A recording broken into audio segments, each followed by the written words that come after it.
अरब देशों से खरीदे हुए तेल को अब भारत वापस अरब देशों को ज्यादा कीमत पर बेचेगा। और कमाल की बात यह है कि अरब देश मजबूरन अपने ही तेल को किसी और प्रोडक्ट्स के रूप में खरीदेंगे। सुनने में अजीब लगता है, लेकिन यह सच है। भारत ऑलरेडी पेट्रोलियम से निकले हाइड्रोकार्बन प्रोडक्ट्स अरब देशों को बेच रहा है और जल्द ही भारत इस एक्सपोर्ट को कई गुना बढ़ाने वाला है। और अगर इस एक्सपोर्ट वैल्यू को सुनेंगे तो आप अपने भारतीय होने पर गर्व करेंगे। यूएई जैसे देश भले ही भारत को आज की डेट में क्रूड ऑयल बेच रहे हैं, लेकिन भारत इस क्रूड ऑयल में वैल्यू एडिशन करके उल्टा इन्हीं देशों को बेच रहा है। पूरी डेवलपमेंट क्या है इस वीडियो में समझते हैं। भारत की इस महान कारनामे के लिए इस वीडियो को एक लाइक जरूर करें। साथ ही इसी तरह और भी इंफॉर्मेटिव वीडियो पाने के लिए चैनल को सब्सक्राइब जरूर करें, क्योंकि आपके लिए केवल 1 सेकंड का काम है, लेकिन इससे हमारी काफी बड़ी मदद होती है। तो मेन खबर ये है कि भारत यूएई को प्लास्टिक एक्सपोर्ट अब 4 गुना बढ़ाने के प्लान पर काम शुरू कर चुका है। और 4 गुना का मतलब करीबन $5 बिलियन के प्लास्टिक प्रोडक्ट्स भारत यूएई को एक्सपोर्ट करेगा। कमाल की बात यह है कि एक्सपोर्ट में 4 गुना बढ़ोतरी के लिए साल 2030 तक की डेडलाइन नहीं रखी गई है, बल्कि टारगेट को 2027 तक पूरा करने के प्लान पर भारत काम करेगा। भारत और यूएई के बीच बिलेटरल ट्रेड की वैल्यू करीबन $50 बिलियन के आसपास है, जहां भारत यूएई को करीबन $32 बिलियन के एक्सपोर्ट करता है। वहीं यूएई से करीबन $53 बिलियन का तेल भारत मंगाया जाता है। जाहिर तौर पर यहाँ पर यूएई का पलड़ा भारी है, लेकिन इस डिफरेंस को और कम करने के लिए प्लास्टिक का एक्सपोर्ट बढ़ाया जा सकता है। भारतीय प्लास्टिक के ऑलरेडी कुछ काफी बड़े कस्टमर्स में यूएस, चाइना, टर्की और जर्मनी जैसे देश शामिल हैं। यूएई ऑलरेडी हर साल $38 बिलियन के प्लास्टिक प्रोडक्ट्स इंपोर्ट करता है और इस मार्केट में भारत का फिलहाल 4% शेयर है।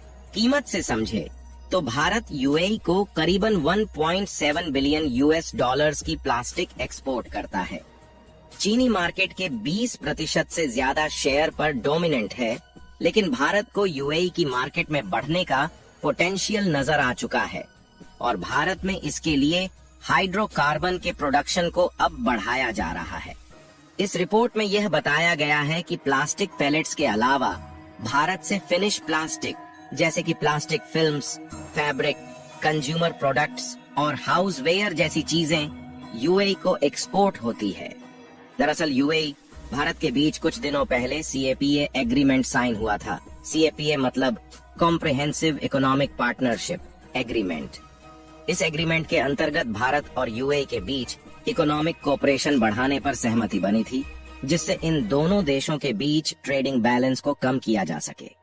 अगर आप इंटरनेट पर अवेलेबल ऑनलाइन आर्टिकल्स को पढ़ें तो आपको समझ आएगा कि चीन प्लास्टिक एक्सपोर्ट के मामले में इतना आगे क्यों है।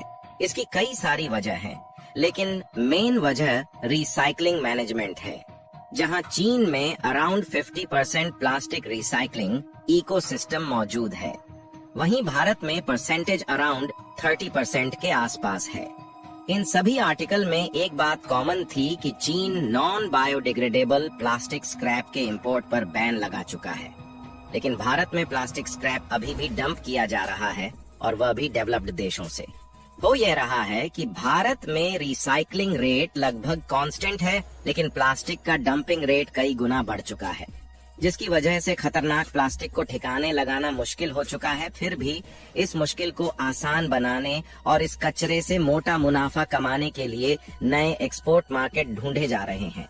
जैसे जैसे रिसाइकिल प्लास्टिक की डिमांड बढ़ेगी, वैसे वैसे डिमांड को पूरा करने के लिए नई रिसाइकलिंग प्लांट्स खड़ी हो पाएंगी। ग्लोबल प्लास्टिक के मार्केट वैल्यू करीबन $570 बिलियन के आसपास है और इसमें भारत का शेयर केवल 1% ही है। वहीं चीन का इसमें 32% हिस्सा है।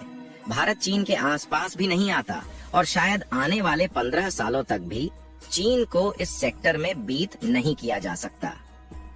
खैर, यूएई जाहिर तौर पर भारत के लिए पोटेंशियल मार्केट बनेगा, जिसके लिए सीएपीए एग्रीमेंट काफी बड़ा कदम है।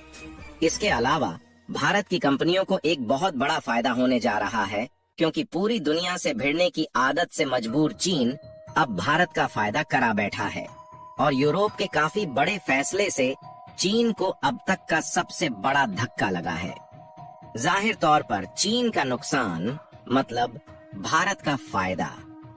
दरअसल कुछ महीनों पहले खबर निकल कर आई थी जिसमें यूरोपियन कार मैन्युफैक्चरर्स ने इस बात की शिकायत की थी कि चाइनीज कार्स पूरे यूरोपियन बाजार को कब्जा रही है, जिसकी वजह से यूरोपियन कार मैन्युफैक्चरर्स की सेल्स बुरी तरीके प्रभावित हुई है और यूरोप के इलेक्ट्रिक गाड़ियों के मार्केट पर चाइनीज कार्स का कब्जा पूरी तरीके से हो चुका है।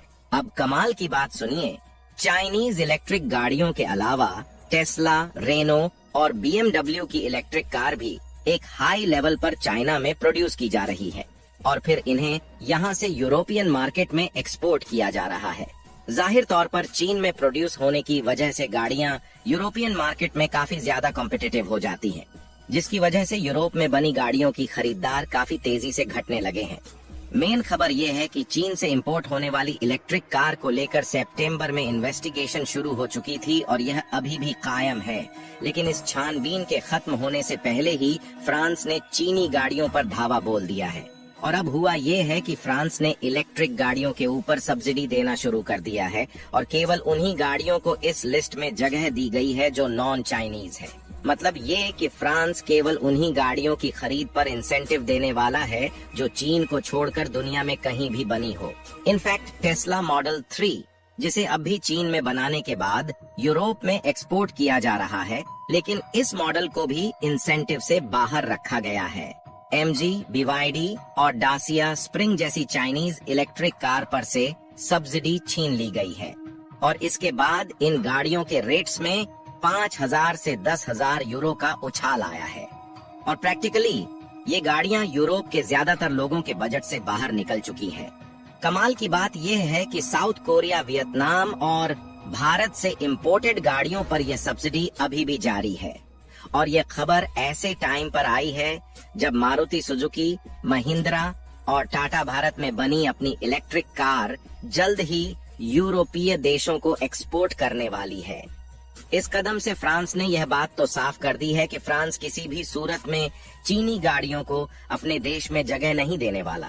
इससे आप अंदाजा लगा सकते हैं कि भारत को ऑटोमोबाइल सेक्टर में कितना बड़ा फायदा होने वाला है और इससे चीन को काफी बड़ा झटका लगने वाला है। बाकी आप लोगों का इसके बारे में क्या सोचना है, अपनी राय कमेंट में जरूर बताएं।